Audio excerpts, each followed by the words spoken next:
अच्छा जी स्टूडेंट, तो अब हम लोगों ने एक्सरसाइज 2.3 के क्वेश्चन नंबर 4 का पार्ट नंबर 3, 4 एंड 5 को कंप्लीट करना है इस लेक्चर में। क्वेश्चन नंबर 4 में हमें एडजॉइंट मालूम करना था। पार्ट 1 के अंदर हमने पार्ट 1 एंड पार्ट 2 कंप्लीट कर लिया, जिसके अंदर हमने क्या किया था, एडजॉइंट मालूम किया था 2/2 ऑर्डर का, जो एमसीक्यूज के लिए सही था। लेकिन अब हम पार्ट नंबर 3, 4 एंड 5 को करेंगे, जो पार्ट 2 बनेगा क्वेश्चन नंबर 4 का। इसमें हम क्या करेंगे, इसमें हम एडजॉइंट ही मालूम करेंगे, लेकिन 3 ऑर्डर बाय 3 का। तो बेटा इसको मालूम करना थोड़ा सा मुश्किल होता है, तो इसीलिए इनको अलग लेक्चर के अंदर कंटिन्यू कर रहा हूं। और ये एक इंपॉर्टेंट टॉपिक भी है, यानी कि एडजॉइंट निकालना 3/3 मैट्रिक्स का। तो ये आगे चल के आपको देखिएगा एडजॉइंट हमें निकालना होगा आगे बड़े बड़े क्वेश्चन में भी, जो आपके मेन 5 मार्क्स के बनेंगे। और उसके अलावा आपकी जो एडजॉइंट ऑफ 3 ऑर्डर का मैट्रिक्स है 5 मार्क्स के लिए आया हुआ है आपके पास पेपर में। तो ये एक इंपॉर्टेंट चीज है, आपने इसको गौर से समझना है। तो चलिए हम स्टार्ट करते हैं। बेटा क्वेश्चन नंबर 3 में यहाँ पे आप देखेंगे आपको एक मैट्रिक्स दिया गया था, ये 3/3 का। इसमें कह रहे हैं कि इसका एडजॉइंट मालूम करें। तो चलिए यहाँ स्टार्ट करते हैं। तो सबसे पहले आप सोल्यूशन लिखेंगे। सोल्यूशन लिखने के बाद यहाँ पे आप हेडिंग डालेंगे गिवन की। ठीक है जी, गिवन की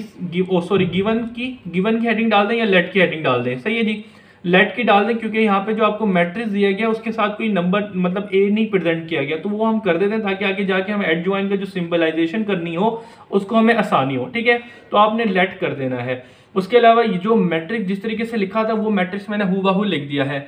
हमें यहाँ पे रिक्वायर्ड क्या है बेटा, यहाँ पे हमें रिक्वायर्ड है एडजॉइंट। ठीक है जी बेटा, एडजॉइंट ऑफ ए, यानी कि ये जो ए मैट्रिक्स है इसका एडजॉइंट मालूम करना है। अगर ये 2/2 ऑर्डर का मैट्रिक्स होता हम इजीली निकाल सकते थे, लेकिन ये है 3/3 मैट्रिक्स का। तो बेटा अब जो स्टेप फॉलो करूंगा तो उसको आपने जरूर फॉलो करना है। ठीक है, उसी के मेथड के थ्रू हम एडजॉइंट निकालेंगे, इसके अलावा और कोई मेथड नहीं है एडजॉइंट निकालने का। तो एडजॉइंट निकालने के लिए हम यहाँ पे क्या करेंगे, नाउ भाई जो आपको एक मैट्रिक्स दिया गया ना, सही है जी, मैट्रिक्स आपको यहाँ पे क्या दिया हुआ है, आपने क्या लिखा 4 1 2 6 3 7 8 2 5। ठीक है जी, जो आपको एक मैट्रिक्स दिया गया है वो आपने लिखा। अब आपने इसको क्या करना है, लेट कर लेना है। जरा देखिएगा यहाँ पे ए एंड ए, ये मैं क्यों कर रहा हूँ आपको भी थोड़ी देर में समझ आ जाएगा। सबसे पहले आपने इसको इक्वल करना है ना एक ऐसे मैट्रिक्स के जिसके अंदर तमाम एलिमेंट जनरली हम प्रेजेंट कर रहे हैं 1 1 से। सही है जी, अब हम इनकी पोजीशन बताएंगे। पोजीशन बताने के लिए आपको जरा देखिएगा हम यहाँ पे क्या करेंगे। भाई ये कौन सी रो है, फर्स्ट रो है, तो first row and first row. ये सेकंड रो, ये क्या है, थर्ड रो एंड ये थर्ड रो। फिर इसके बाद में क्या है, first column, second column, third column and third column.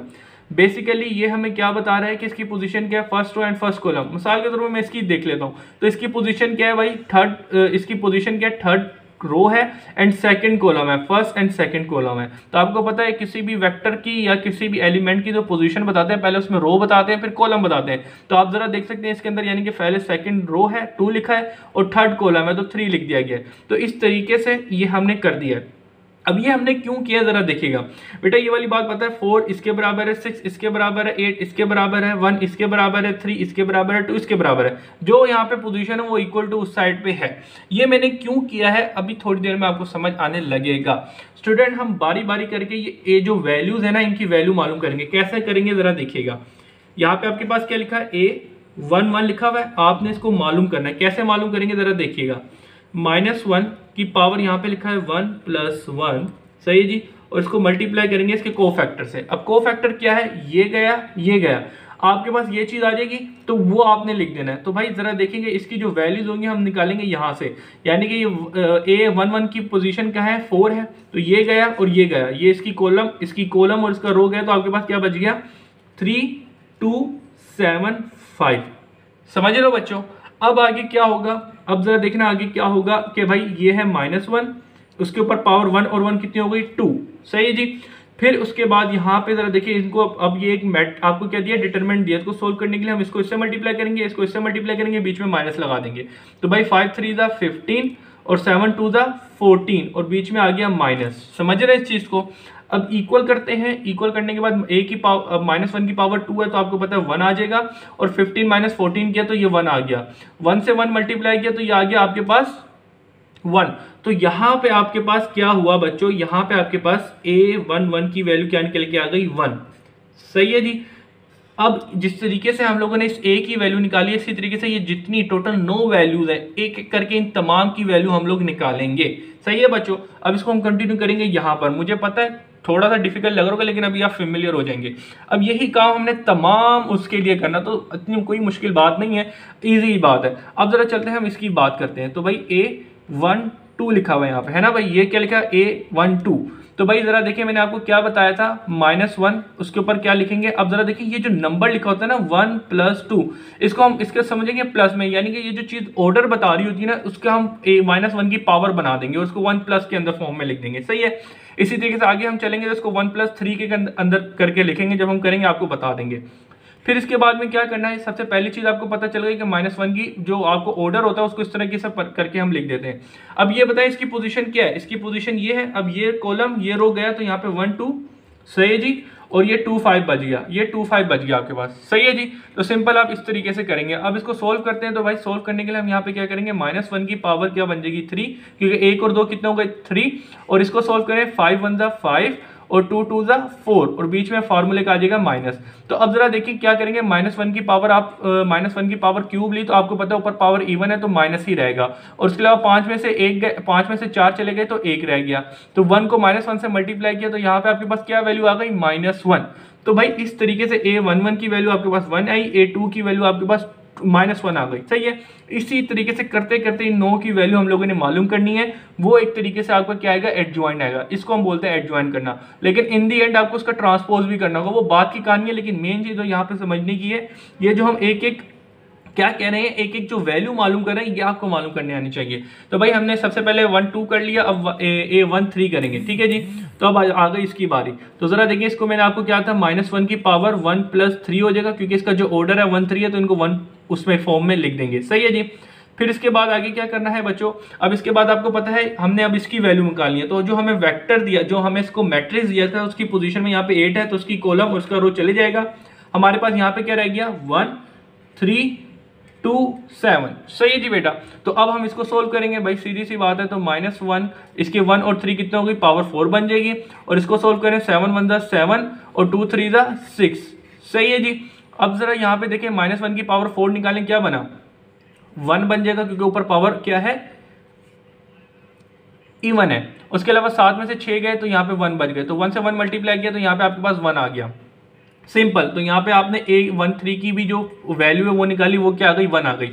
अब हम चलते हैं इसके ऊपर, A3 के ऊपर। सही है जी बेटा। तो सॉरी 2 1 के ऊपर। अब हम इसकी बारी निकालेंगे। तो इसको भी निकालने के लिए क्या करेंगे भाई, सबसे पहले -1 लिखेंगे, जो ऑर्डर है उसको 2 + 1 की फॉर्म में लिख देंगे, और उसके बाद जो इसका मैट्रिक्स यानी कि इसकी पोजीशन क्या है, ये है 2 1। तो भाई इसकी पोजीशन ये बनी, इसकी ये कॉलम और इसकी ये पूरी रो गायब हो जाएगी। ये कॉलम ये रो गायब हो गई, ऊपर 6 8 बच जाएगा और नीचे 7 5 बच गया। समझ रहे हैं ये बात को। मेरे ख्याल से इतनी कोई मुश्किल चीज़ नहीं है, क्योंकि हम ये वाली वैल्यू मालूम करें तो इसकी पोजीशन क्या है, ये है। तो इसकी कॉलम इसका रो ये गायब हो गया, तो बाकी जो चीज़ बची उसको हमने इसके डिटरमिनेंट में लिख दिया। अब हम इसको सोल्व करते हैं। तो ज़रा देखिए -1 की पावर क्या लिखी हुई है 3, 2 और 1 कितना हो गए 3। सही है जी। अब इसके बाद में 5 6 = 30 और 4 7 कितना होता है, 4 7 = 1 मिनट रुकिए मैं कैलकुलेटर में कर लूँ ताकि ज़्यादा ईजी रहेगा, कोई गलती ना हो जाए। तो ये मेरे पास कैलकुलेट पड़ा हुआ है, मुझे क्या मल्टीप्लाई करना है, 7 8 था। तो भाई 7 × 8, तो यहाँ पे आ गया 53। सही है जी। तो अब जरा देखिए आगे क्या करेंगे, -1 की पावर -1 निकाली तो हमारे पास -1 ही रहेगा। ठीक है ना, आपके पास पावर क्यूब है तो हमारा -1 ही रहेगा। और 30 - 56 करें तो -26। तो आपको पता है माइनस से माइनस मल्टीप्लाई करेंगे तो यहाँ पे आपके पास क्या वैल्यू बनी, यहाँ पे आपके पास वैल्यू बन जाएगी, इसके आगे जगह नहीं है यहाँ पे, या बन रही है जगह, चलें यूं करके लिख दे तो ये 26 हो जाएगा, माइनस इंटू माइनस प्लस 26 आ जाएगा। सही है जी बेटा। अब हम चलते हैं इसके नेक्स्ट की वैल्यू, 2 1 हो गया, अब A2 की वैल्यू निकालते हैं। तो चलें जी आए, तो 2 की वैल्यू निकालनी है, तो इसको भी निकालने के लिए -1 की सबसे पहले जो इनका ऑर्डर है उसको सब में बना के लिख देंगे। तो ऑर्डर 2/2 था, यानी कि 2 ये क्या है, सेकंड रो का सेकंड कॉलम इसकी पोजीशन है, तो इसको -1 की पावर बना देंगे। फिर उसके बाद आगे क्या करेंगे बच्चों, फिर इसके बाद आगे इसके जो पोजीशन बन रही है, यहाँ पे इसकी पोजीशन ये है, तो ये रो और ये पूरा कॉलम चले जाएगा, तो 4 2 और 8 5 बच जाएगा। समझ रहे ये वाली बात, अगर पहली बार ये चीज़ देख रहे होंगे थोड़ा मुश्किल लग रहा होगा, लेकिन इसको 2-3 बार देखेंगे आपको समझ आ जाएगा। तो हम इस पोजीशन को मालूम कर रहे हैं, तो इसकी कॉलम इसका रो गायब हो जाएगा 4 2 8 5, तो वो उसका मैट्रिक्स बन जाएगा। अब इसको हम सोल्व करते हैं, तो भाई सबसे पहले -1 की पावर क्या बनी 4, सही है जी। 5 4 ज़ा 20 और 8 2 ज़ा 16 और बीच में आ गया माइनस, सही है जी बेटा। अब आपको पता है माइनस की पावर क्या है, इवन है, तो ये प्लस का हो जाएगा और इसको मल्टी 20 माइनस 16 किया तो यहाँ पे आपके पास 4 बचेगा, तो 4 1 ज़ा 4। तो इस तरीके से आपने A22 की जो वैल्यू है वो 4 निकाल ली। अभी हम बारी बारी ये तमाम वैल्यूज निकाल लेंगे और फिर ये सारी वैल्यूज के अंदर पुट करके आपके पास एक नया मैट्रिक्स आ जाएगा। वो बेसिकली क्या लीड कर रहा होगा, आपके एडजॉइंट को लीड कर रहा होगा, सही है। अच्छा, अब आगे चलते हैं 83 की वैल्यू। अब हम 83 की वैल्यू निकालने जा रहे हैं, तो यहाँ पे यहाँ पे 2 सेकंड रो का थर्ड कॉलम, सही है ना बेटा, A23 निकाल रहे हैं। तो भाई -1 की पावर बन जाएगी आपके पास 2 + 3, सही है जी। फिर इसको हम मैट्रिक्स में फॉर्म में लिख देंगे, तो इसकी पोजीशन यहाँ पे ये है, तो ये कॉलम और ये रो चली जाएगी 4 6 4 6 7 2 2 7, ठीक है ना बेटा। ये और ये चला गया, तो ये और ये बच जाएगा, तो आपने ये लिख दिया। अब इसको सोल्व करते हैं, तो जरा देखें -1 की पावर क्या बनी, -1 की पावर आपके पास बन जाएगी 5, सही है जी। और इसको सोल्व करते हैं, 7 4 ज़ा होता है 28, ठीक है। अगर किसी को नहीं यकीन होता तो मल्टीप्लाई करके देख ले कैलकुलेटर के अंदर, तो ये 28 हो गया। 6 2 6 ज़ा 12 होता है और बीच में फार्मूले का माइनस, क्योंकि आपने इसको इससे मल्टीप्लाई किया और इसको इससे मल्टीप्लाई किया, बीच में माइनस लगा दिया, सही है जी बेटा। अब जरा देखिए माइनस की पावर -1 है, तो ये -1 ही रहेगा क्योंकि ऊपर पावर इवन है। तो इसके बाद में 28 - 12 किया, तो यहाँ पे आपके पास 16 आ गया प्लस का, 16 को मल्टीप्लाई करेंगे इससे, तो यहाँ पे -16 आपके पास A23 आ जाएगा, यानी A2 की जो पोजीशन है वो यहाँ पे -16 आ जाएगी, सही है जी स्टूडेंट। अब हम चलते हैं इसके नेक्स्ट लेवल पे। अब नेक्स्ट लेवल का मतलब है, अब हमें जो मालूम करना है वो क्या करना है, रो A23, सही है ना बेटा। अब इसकी ये वाली पोजीशन मालूम करें, ये भी हो गया, ये भी हो गया, अब इसकी बारी है। तो भाई अगेन यहीं पे आपको पता है -1 की पावर लिखेंगे जो ऑर्डर होती है, तो 3 + 1 ऑर्डर बना दिया। फिर उसके बाद इसके साथ जो इसका फैक्टर, ये वाली पोजीशन है, तो इसकी पोजीशन ये हो गई, तो इसकी रो इसका कॉलम गायब हो जाएगा। तो आपके पास जो ऊपर बचा वो लिखें 6 8 3 2, सही है जी बेटा। तो ये गायब हो गया, ये गायब हो गया, तो आपके पास ये चीज बचेगी, आपने ये कर दिया। अब हम आगे क्या करना है, यहाँ पे -1 की पावर क्या बनी 4, 3 और 1 4 हो जाएगा, सही है जी बेटा। अब उसके बाद इसको मल्टीप्लाई करते हैं, 4 2 6 ज़ा 12, 3 1 ज़ा 8 1 ज़ा 8 8 2 ज़ा 16 और 8 3 ज़ा 8 कम 8 8 दूनी 16 8 या 24, सही है जी। तो सिंपल बीच में माइनस आ गया। अब जरा देखिए आगे क्या करेंगे, माइनस की पावर इवन है तो ये प्लस का हो जाएगा, ठीक है जी। और उसके 12 में से 12 गए, 12 में से 24 गए तो माइनस का 12 बचेगा। तो 12 को 1 से मल्टीप्लाई किया तो माइनस का 12 ही आएगा। तो A3 की वैल्यू क्या बनी, -12, सही है जी। अब आगे चलते हैं बेटा, अब हम आगे करनी है 3 2 की वैल्यू मालूम। तो भाई सबसे पहले -1 की पावर जो इसका ऑर्डर है उसको लिख देंगे, फिर इसके साथ मल्टीप्लाई करेंगे डिटर्मिनेंट जो इसकी पोजीशन बन रही होगी। तो इसकी पोजीशन ये रही, तो यहाँ पे ये पोजीशन बनेगी, तो ये कॉलम ये रो गायब हो जाएगा, 4 1 8 2 आपके पास आ जाएगा, सही है जी। तो यहाँ पे जरा देखें -1 की पावर क्या है, 3 और 2 कितना हो गया 5, सही है जी। उसके अलावा 2 4 ज़ा 8 और 8 1 ज़ा 8 और बीच में आ गया माइनस, सही है जी। -1 की पावर निकाली, आपके पास -1 ही रहेगा, ठीक है ना। ऊपर पावर इवन है, सॉरी ओड है, तो आपका -1 ही रहेगा, खत्म नहीं होगा। ये प्लस और माइनस खत्म हुआ तो 0, आपको पता है 0 से टकराएगा 0 हो जाएगा। तो A32 की वैल्यू आपके पास क्या गई 0। अब हम लास्ट वैल्यू मालूम करने जा रहे हैं A33 की, सही है जी। तो भाई -1 की पावर जो ऑर्डर है वो पावर में बन जाएगा, तो 3 3 उनको जमा करके लिख दिया और उसके बाद जो इसकी पोजीशन का जो वो मिलेगा डिटर्मिनेंट वो बनाते हैं। तो आपको पता है ये मालूम करें, इसकी पोजीशन ये बनी, तो ये रो ये कॉलम गायब हो गया, आपके पास ये रह जाएगा 4, सही है जी, 6 और ये गायब हुआ 1 और 3, सही जी बेटा। ये डिटरमिनेंट बनेगा, तो इसको सोल्व करते हैं। -1 की पावर क्या बनेगी, -1 की पावर 6 बन जाएगी। फिर इसके बाद इसके साथ 4 1 6 जो 3 है वो ऐसी कैसी लिखा रहने दें। तो भाई -1 की पावर 6 निकाली तो ये प्लस का हो जाएगा। उसके अलावा 3 को 4 से मल्टीप्लाई करें तो 12 और 1 6 ज़ा 6 बीच में आ जाएगा माइनस। तो अब आगे हम क्या करेंगे बेटा, तो भाई आपको पता है 12 में से 6 गए तो यहाँ पे आपके पास क्या बचेगा 6 6 1 ज़ा 6। तो भाई A33 की जो ये पोजीशन है इसकी जो वैल्यू आई वो क्या आ गई 6 आ गई। तो बेटा मेन चीज़ जो थी एडजॉइंट निकालने की वो यही थी कि आपको जो भी मैट्रिक्स दिया जाए आप सबसे पहले उसको ये जनरल फॉर्म बना लेंगे। जनरल फॉर्म बनाने के बाद इनके पोजीशन जो है वो लिखेंगे और उसके बाद ये बारी बारी करके एक एक वैल्यू मालूम करेंगे, जिस तरीके से मैंने मालूम की है। समझ रहे ना कैसे मालूम कर रहा हूँ।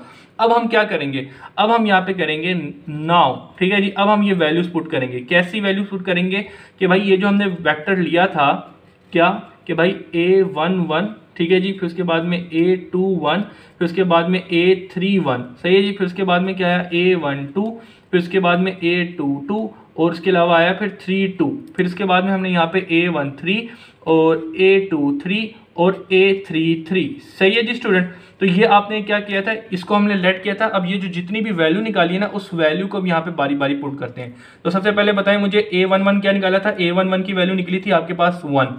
फिर उसके बाद में A2 की ये वैल्यू, तो A2 की आपने क्या निकाली थी वैल्यू -1, सही है जी बेटा। उसके बाद क्या लिखा A13, तो A13 की आपने क्या निकाली थी A13 ये रहा और A13 की वैल्यू आपने निकाली थी 1, तो सिंपल आपने वो लिख दी वैल्यू। अब आगे चलते हैं A21, तो भाई A21 की वैल्यू उसकी पोजीशन ये रही, तो उसकी वैल्यू आपने निकाली थी 26, सही है जी। अब A2 की वैल्यू आपने क्या निकाली थी, A2 की वैल्यू आई थी आपके पास 4, तो आपने इसकी पोजीशन पे लिख दी 4। A23 की वैल्यू आपने निकाली थी -16, तो आपने वो लिख दी A23 की वैल्यू 16। अब A31 की वैल्यू क्या निकाली थी, A31 की वैल्यू आपकी आई थी -12, तो आपने वो लिख दी। A32 की वैल्यू क्या आई थी, A32 की वैल्यू आपके पास आई थी 0 और A33 की वैल्यू क्या आई थी 6, तो वो आपने लिख दी। स्टूडेंट अब बच्चे कह रहे होंगे सर क्या ये हमने एडजॉइंट निकाल लिया, बेटा नहीं है, एडजॉइंट ऐसे नहीं निकलता। मेन जो चीज़ थी समझने, अगर आपने ये काम कर लिया ना तो आपने 95% काम कर लिया। बस एक चीज़ करनी है लास्ट में, तो आपको याद होगा मैंने अभी तक एडजॉइंट यहाँ पे नहीं लिखा, यहाँ पे अभी एडजॉइंट अब हम मालूम करेंगे, ठीक है। तो अब जरा देखें यहाँ पे क्या मालूम करेंगे। सबसे पहले जो काम था, आपको जो मैट्रिक्स दिया गया था आपने उसको जनरलाइज फॉर्म में ये लिखना है। उसके बाद उसकी ये नो वैल्यू जो है वो किस तरीके से मालूम की है वो आपको अच्छे तरीके से समझ आ गई होंगी। अब वो वैल्यू यहाँ पे पुट करी, आपके पास ये चीज़ आ गई। अब आप क्या करेंगे, इसका ट्रांसपोज ले लेंगे, ठीक है जी। तो भाई अब हम एडजॉइंट निकालेंगे, एडजॉइंट, तो एडजॉइंट ऑफ ए, सही जी। अब हम एडजॉइंट मालूम करने जा रहे हैं, तो एडजॉइंट ऑफ ए क्या है, adjoint of A basically equal होता है, इसका जो जनरल फार्मूला होता है वो ये होता है ए ए ए ए ए ए ए ए ए, सही है जी। अब इसका क्या है, first row first row first row, second row second row second row, third row third row third row, first column first column first column, second column second column second column, third column third column third column.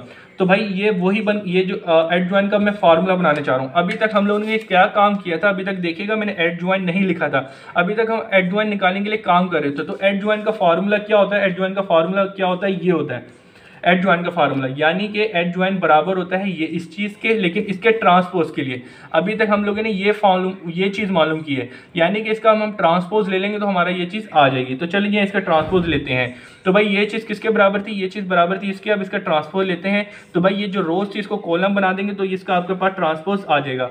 तो 1 -1 1, 26 4 -16, फिर उसके बाद में ये जो रो है इसका column बनेगा तो -12 0 6, सही है जी बेटा, सिंपल। तो भाई एडजॉइंट ऑफ ए, सही है जी बेटा। तो बड़े ही राम सुकून से मैंने डिटेल के अंदर एक एक चीज़ स्टेप वाजे करके आपको बता दिया है कि कैसे एडजॉइंट निकलेगा। तो भाई ये आपका फाइनल आंसर, आप अपनी बुक पे जाके पीछे वेरीफाई भी कर सकते हैं कि यही आंसर है।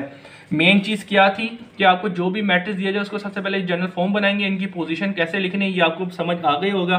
फिर उसके बाद एक एक करके ये एक एक वैल्यू मालूम करेंगे, ठीक है जी। -1 लिखेंगे, जो इनका ऑर्डर होगा उनकी पावर बना देंगे, उनको सम कर देंगे और उसके अलावा उसकी पोजीशन के लिहाज से जो डिटर्मिनेंट आ रहा होगा वो लिखेंगे, उसको मल्टीप्लाई करेंगे, फिर इसके बाद इसको सिंप्लीफाई करके जो वैल्यू बन रही होगी वो लिखेंगे। इसी तरीके से ये नो पोजीशन जो होंगी वो मालूम करेंगे, सही है जी। वो वैल्यूज आ जाएंगी, फिर उसकी वैल्यूज हम पुट करेंगे इसके अंदर, ठीक है जी। जिस तरीके से आपने देखा हमने ये लेट किया था तो ये हमने इसकी कर लिया, लेकिन अभी तक हम लोगों ने एडजॉइंट नहीं मालूम किया था। एडजॉइंट का फार्मूला क्या होता है, एडजॉइंट का फार्मूला होता है ये, लेकिन इसका ट्रांसपोज लेना। तो अब वो ट्रांसपोज लेंगे, तो भाई ये हमने निकाल लिया था, तो इनकी ट्रांसपोज का मतलब क्या होता है, जो रोज उनको कॉलम बना देंगे। तो हमने वो ट्रांसपोज, ये जो कॉलम, ये जो रोज इनको कॉलम बना दिया, जो रोज इनको कॉलम बना दिया, जो रोज इनको कॉलम बना दिया। तो अब आपका पास ये एडजॉइंट निकल के आ गया, यानी कि इस क्वेश्चन का जो एडजॉइंट था वो आपके सामने ये रहा। तो उम्मीद करता हूँ जैसे निकाला है कोई इतनी मुश्किल चीज़ नहीं है। मैं समझ सकता हूँ अगर आप पहली बार समझ रहे होंगे तो मुश्किल लगेगा, practice make a woman perfect. तो प्रैक्टिस करें, सारी चीज़ें क्लियर हो जाएंगी। अब इसके हम नेक्स्ट पार्ट पे चलेंगे जो इससे थोड़े इजी ही हैं, कोई इतनी मुश्किल चीज़ नहीं है। सही है जी बेटा, तो चलते हैं अब नेक्स्ट पार्ट की तरफ। अच्छा जी स्टूडेंट, तो अब हम लोगों को बाकायदा जो रूल के मुताबिक अगर चलते हैं तो हम लोगों ने क्वेश्चन नंबर 4 का पार्ट नंबर 3 कर दिया है। अब पार्ट नंबर 4 करना चाहिए था, लेकिन बेटा पार्ट नंबर 4 एक इम्पोर्टेंट भी है, तो ये आपने खुद करना है। सही है, लेकिन अब मैं यहाँ पे करूँगा पार्ट नंबर 5 को। सही है, तो बात बताने की है कि पार्ट नंबर 4 जो है आपको खुद करने की कोशिश करनी है। अगर नहीं हो तो आप मुझे कमेंट में बता दिएगा, तो मैं इसका लिंक, इसकी वीडियो बना के उसका लिंक डिस्क्रिप्शन में डाल दूंगा। लेकिन शर्त ये है कि आपको कम से कम मैसेज आने चाहिए, ठीक है ना, कि मुझे भी पता चले आप लोग देख रहे हैं या नहीं देख रहे, आपको चाहिए या नहीं चाहिए। बेफजूल में इसके ऊपर इतनी मेहनत करूँ, ठीक है। आपको पता है कितने लेंथी क्वेश्चन है। तो यहाँ पे बात बताने की ये है कि भाई क्वेश्चन नंबर 3 मैंने करवा दिया है, यानी कि एडजॉइंट कैसे निकालना है। अब एडजॉइंट निकालना है इसका, ये आप खुद करेंगे और ये एक इंपॉर्टेंट क्वेश्चन भी है। इसके बाद हम करेंगे 5वां पार्ट, ठीक है जी बेटा। इसको करके इंशाल्लाह इस लेक्चर को हम एंड कर देंगे। तो चले जी आए क्वेश्चन नंबर 4 का पार्ट नंबर 5 करते हैं। अगर 4 नहीं हुआ तो आप कमेंट्स में बता दिएगा, इसके इंशाल्लाह नेक्स्ट मतलब कि नई रिकॉर्ड करके वो डिस्क्रिप्शन में ही लिंक दे दूंगा। तो चले जी स्टार्ट करते हैं। तो भाई ये ज़रा देख लेगा क्वेश्चन नंबर, ये थोड़ा गलती से मेरे पास एक लाइन डल गई थी। तो भाई क्वेश्चन नंबर 4 का पार्ट नंबर 5 आपको ये एक दिया हुआ है। सही है, तो भाई ये एक आपको मैट्रिक्स दिया गया है। इस मैट्रिक्स में आपको कहा गया है कि इस मैट्रिक्स का क्या मालूम करके दें, एडजॉइंट। तो चले जी एडजॉइंट निकालते हैं। भाई सोल्यूशन लिखा, सोल्यूशन लिखने के बाद यहाँ पे आप लेट कर लेंगे क्या, इस लेट करने को क्या करेंगे ए, क्या लेट कर रहे हैं कि भाई ये जो मैट्रिक्स दिया गया इसको हम खुद क्या कर रहे हैं, ए कर रहे हैं, ताकि आगे सिंबलाइजेशन करने में हमें आसानी हो। बेटा अब यहाँ पे एक चीज़ बताऊँ, ये मैट्रिक्स दिखने में बड़ा मुश्किल है लेकिन इतना ही आसान है। क्यों? क्योंकि आप ज़रा देखें इस मैट्रिक्स, ये मैट्रिक्स बेसिकली एक डायगोनल मैट्रिक्स है, यानी कि इसके अंदर डायगोनल के अंदर ही आपको एलिमेंट दिया, बाकी जो नॉन डायगोनल है वो 0 0 है। तो इसका मतलब क्या हो गया, ये एक डायगोनल मैट्रिक्स है। तो डायगोनल मैट्रिक्स का एडजॉइंट निकालना आसान होता है बाय कदरे जे, जिसे हमने पहले निकाला था। क्यों होता है ज़रा मैं आपको बताता हूँ। तो भाई फिलहाल जब हम निकालते हैं आगे बात करता हूँ कैसे निकालेंगे, लेकिन यहाँ पे हमें रिक्वायर्ड क्या है, एडजॉइंट। ठीक है जी बेटा, एडजॉइंट ऑफ ए हम लोगों को क्या करना है, मालूम करना है। सही है जी। अब यहाँ पे हम जरा देखते हैं, यहाँ पे हम क्या करेंगे, नाउ सबसे पहले आपको जो मैट्रिक्स दिया हुआ है ए, वो मैट्रिक्स क्या दिया हुआ है, वो दिया हुआ है 5 6 7 0 0 0 0 0 0। तो भाई एक होशियार बच्चा होगा वो देख लेगा भाई ये क्या है, डायगोनल मैट्रिक्स है। ठीक है ना। तो भाई एडजॉइंट निकालने के लिए सबसे पहले हम इनकी पोजीशन हायर करते हैं। ठीक है ना भाई, ये ए है, ये भी ए, सबसे पहले ए से प्रेजेंट करते हैं। सही है, ठीक है जी, बेहतरीन, ज़बरदस्त। सही है जी। अब ये काम हो गया, इसके बाद इनकी पोजीशन करेंगे, first row first row first row, second row second row second row, third row third row third row. सही जी। अब column, first row first column, second column second column second column, third column and third column. तो इस तरीके से हम क्या करेंगे, इन जो हमारे पास ये जो एलिमेंट है इनकी पोजीशन कर देंगे। अब बारी बारी करके क्या करेंगे, इन एक एक की पोजीशन मालूम करेंगे। सही है स्टूडेंट। तो चले जी आए स्टार्ट करते हैं। तो भाई सबसे पहले हम यहाँ पे क्या करेंगे, सबसे पहले क्योंकि ये लिखा हुआ है यहाँ पे, तो जरा देखिए A11। ठीक है जी। अब आप क्या पता है आपको -1 लिखेंगे, जो ऑर्डर होता है इस एलिमेंट का उसको हम पावर में बना देंगे और सम करके लिख देंगे। फिर उसके बाद क्या करेंगे कि भाई इसकी क्या पोजीशन है, जो गिवन मैट्रिक्स दिया है उसकी पोजीशन ये है, तो ये रो और ये कॉलम गायब हो जाएगा, तो जो चीज़ बची उसको आप लिख दें यहाँ पर। अब इसको सोल्व करें और यहाँ से A11 की वैल्यू निकालें। तो सबसे पहले -1 की पावर 2 बन जाएगी। ठीक है, एक और एक 2 बन गया। फिर उसके बाद में 6 7 कितना होता है बेटा, 6 7 42 होता है। ठीक है बेटा, अगर किसी बच्चे को नहीं यकीन तो 6 × 7 कर देगा तो 42 आ जाएगा। ठीक है जी। उसके अलावा 0 × 0, अब -1 की पावर 2 निकाली तो आपको पता है 1 आ जाएगा, और 42 से 0 माइनस किए तो आपके पास 42 ही आ जाएगा। तो यहाँ पे आके आपने 1 को 42 से मल्टीप्लाई किया तो ये 42 आ गया। तो यहाँ पे आपके पास A1 की वैल्यू क्या निकल के आ गई, 42। सही है जी बेटा। अब हम आगे क्या करेंगे, अब हम बच्चों आगे क्या करेंगे, इसी तरीके से इसकी वैल्यू एक एक करके निकालेंगे। लेकिन यहाँ पे बात बताने की ये है कि बेटा अब जो एक होशियार बच्चा को वो क्या बोलेगा कि भाई ये क्या है, एक डायगोनल मैट्रिक्स है। तो भाई डायगोनल मैट्रिक्स जो है हम उसी का सिर्फ क्या करेंगे, ये जो फैक्टर्स निकाला था इसी के निकालेंगे। क्यों? क्योंकि मुझे पता है अगर मैं इसके अलावा ये जो है ना जितने भी ये आए हैं, यानी कि आपको ज़रा देखिएगा, एक ये है, एक ये है और एक ये डायगोनल है ना, मैं सिर्फ इन्हीं के ये कोफैक्टर्स मालूम करूंगा। क्यों? क्योंकि अगर ये आपको दिए हुए ये 0 0 दिए हुए, इनको मैं सोल्व भी करूंगा, यानी कि इस तरह की पोजीशन बनाऊंगा, यानी कि -1 की पावर इनका जो ऑर्डर है वो लिखूंगा और उसके बाद इसके डिटरमिनेंट की फॉर्म बनाऊंगा, वो ऑटोमेटिकली 0 हो जाएगा। सही है। तो मैं यहाँ पे क्या करूंगा कि भाई जब मुझे एक डायगोनल एलिमेंट दिया जाएगा, सही है ना, तो जब एक डायगोनल एलिमेंट दिया जाएगा तो मैं हर एक फैक्टर की वैल्यू मालूम नहीं करूंगा, जो मेन डायगोनल दिए हुए ना उनकी वैल्यू मालूम कर लूंगा। अगर मैं एक एक की मालूम करूंगा तो मुझे पता है उसका जो वैल्यूज आएंगी, यानी कि मिसाल के तौर पे भाई मैंने बोला नहीं मैं होशियार हूं, सबकी वैल्यू निकालूंगा। तो भाई आप क्या करेंगे, भाई a11 निकालिए, अब a2 निकालेंगे ना, ठीक है ना, a12 निकालेंगे। तो भाई a12 की आप फॉर्म निकालेंगे तो a1 फॉर्म 2 निकालें तो वो 0 ही आएगा। a13 की वैल्यू निकालेंगे, आप देखिएगा 0 ही आएगा। a23 की वैल्यू निकालेंगे, ये जितनी भी डायगोनल के अलावा वैल्यू है वो 0 ही आएंगी, ठीक है ना। तो आपको यहाँ पे बात समझ आनी चाहिए कि जब भी आपको एक मैट्रिक्स दिया जाए और वो एक क्या हो डायगोनल, तो और उसका बोले एडजॉइन निकाल के दें, तो आपने सबसे पहले क्या काम करना है कि जो हम फैक्टर निकालते थे, ये मेथड फॉलो करते थे, सिर्फ डायगोनल्स के ऊपर ही करेंगे, बाकी जो 0 0 है उनको नहीं करेंगे, क्योंकि हमें पता है उनका आंसर 0 ही आएगा। सही है बेटा, तो ये बात आपने जरूर याद कर लेनी है। तो यहाँ पे आगे हमने जैसे a11 की वैल्यू निकाली, अब हम किसकी वैल्यू निकालेंगे, a22 की वैल्यू निकालेंगे। हाँ, अगर ये डायगोनल नहीं होता तो फिर हम 1 1 3 ये 9 की 9 वैल्यूज को निकालते हैं, लेकिन ये एक डायगोनल है तो हम डायगोनल एलिमेंट को ही निकाल के अपना काम जल्दी से खत्म कर लेंगे। तो अगेन अब a22 की वैल्यू निकालने के लिए पावर इनकी ऐड कर देंगे, ठीक है जी। पावर -1 की बन जाएगी, जो इनका ऑर्डर है वो पावर बन जाएगा -1 की, और उसके बाद इसकी पोजीशन क्या है, इसकी पोजीशन ये है, तो ये रो और ये कॉलम गया, तो यहाँ पे आप जरा देखें 7 5 और 7 और ये 0 बन जाएंगे। सही है ना बेटा, ये गया, तो ये 5 7 0 0। अब इसको सोल्व करते हैं तो जरा देखें -1 की पावर क्या बनी, -1 की पावर 4, और उसके अलावा 7 5 से कितना होता है 35 और 0 0 था, तो भाई -1 की पावर क्या है, इवन है, तो ये 1 आ जाएगा और 35 बच जाएगा। सही है बेटा, तो 35 को 1 से मल्टीप्लाई किया तो आपके पास 35 आ जाएगा। तो इस तरीके से a2 की वैल्यू आपके पास क्या आ गई, 35। सही है बेटा।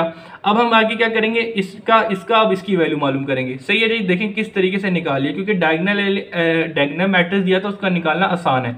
तो अगेन -1 की पावर क्या हो जाएगी 3 + 3, उसका अब डिटर्मिनेंट क्या बनेगा, इसकी पोजीशन ये रही, इसकी पोजीशन ये रही, तो ये गया और ये गया, तो भाई 5 6 0 0। सही है जी।